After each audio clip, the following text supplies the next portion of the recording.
Government shutdowns have happened before, but the 2025 shutdown is hitting differently. With political divisions deepening and financial markets more connected than ever, this latest budget standoff is sending shockwaves across the U.S. economy. Stocks are slipping, treasury yields are volatile, small businesses are stuck waiting on loans, and millions of federal employees are without paychecks. But beyond the headlines, the real question is, how does a government shutdown ripple through the financial system? And how long can America's economy keep absorbing the damage? Let's break down what's really going on behind the 2025 U.S. government shutdown and what it means for Wall Street, Main Street, and the future of American finance. In late September 2025, Congress once again failed to pass a federal budget or a temporary funding measure. The result, a government shutdown, where non-essential services halt, federal employees are furloughed, and agencies that drive the economy grind to a crawl. This isn't new. The U.S. has faced shutdowns before, 1995, 2013, and the record-breaking 35-day one in 2018, 2019. But this time, the stakes are higher. The national debt has crossed $35 trillion. Interest rates are at multi-decade highs, and the global economy is still adjusting after years of inflation, tech disruption, and geopolitical tension. Unlike past shutdowns, the 2025 crisis comes at a time when financial markets are extremely data-driven, meaning even minor disruptions to federal reports can have major ripple effects. Wall Street thrives on stability and information, two things that vanish during a government shutdown. Here's how the markets react. Stock volatility. The S&P 500 and Dow typically dip in early shutdown periods as investors seek clarity. In 2025, the uncertainty has pushed traders into defensive sectors like utilities, healthcare, and gold. Treasury market jitters. The Treasury Department faces operational strain during shutdowns, making investors nervous about payment delays.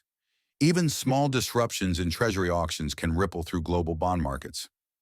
Data blackouts, key economic indicators, jobs, inflation, consumer confidence, stop being published. Without them, the Federal Reserve and investors lose visibility into the economy's direction. The result? Volatility spikes, and short-term trading dominates long-term investment. The impact doesn't stop at Wall Street. Across Main Street, local economies begin to tighten. Federal workers. Over 2 million workers face delayed paychecks, cutting into consumer spending power. Small businesses. The Small Business Administration halts loan approvals, leaving thousands of entrepreneurs in limbo. Contractors and vendors. Federal contractors lose income and freeze hiring. Tourism and local spending. Areas with federal offices or national parks see tourism drops and spending declines. A shutdown lasting even a few weeks can pull billions out of circulation, directly slowing GDP growth. According to past CBO data, the 2019 shutdown cost the economy nearly $11 billion, and 2025 could easily surpass that. The banking system also takes a hit when government operations pause. Loan delays.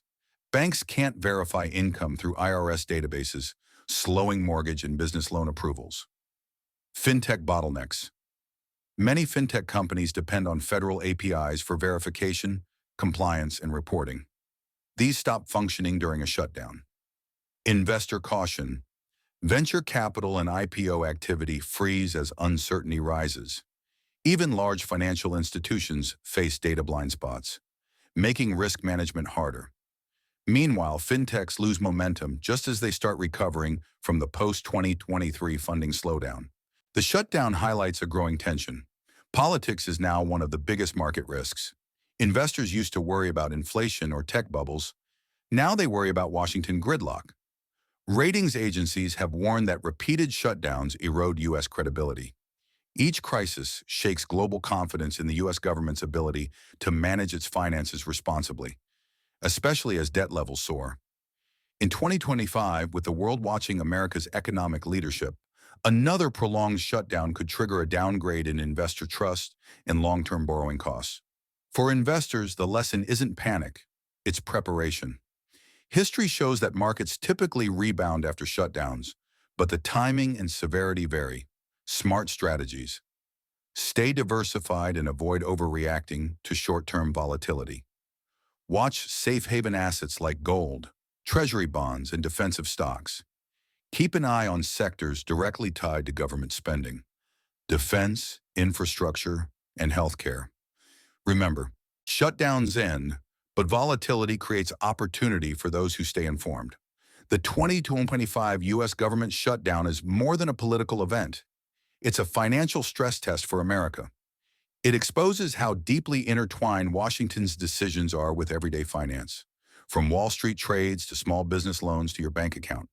As investors, citizens, and consumers, we're all part of this system. And the longer the shutdown lasts, the louder its impact will echo through every corner of the economy. One thing is certain: 2025 is proving that in modern finance, politics and money are inseparable.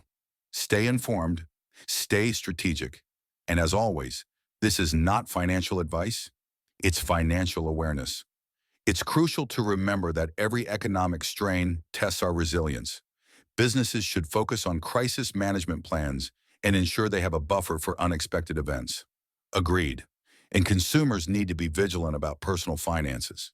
It's not doom and gloom forever, but preparation is key. As America moves through this shutdown, resilience is not only about overcoming this challenge, but also learning to adapt to future uncertainties. Stay vigilant, stay informed, and most importantly, stay hopeful.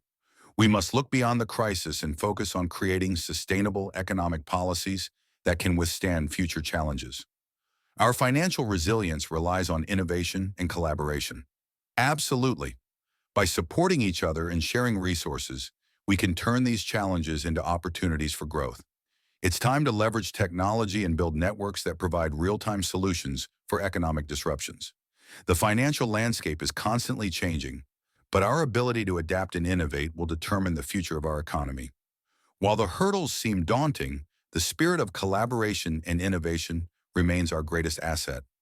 As we move forward, let's keep building towards a more stable and resilient future. And remember, together, we can navigate the challenges and emerge stronger. Understanding economic policies is crucial for future leaders. We need to educate our young generation about fiscal responsibility so they can make informed decisions. Professor, do you think our current education system is equipped to handle this task? It's a challenge, but not impossible. Schools must integrate real-time economic discussions in their curriculum to make students aware of the current economic landscape. Sustainability isn't just about going green. It's about creating business models that withstand economic turbulence. By foreseeing obstacles, businesses can secure their future. I never realized how integrating sustainability might impact profitability. This is truly insightful. Profit and sustainability go hand in hand. It's about balancing immediate gains with long-term goals. This perspective will keep businesses resilient in any economy.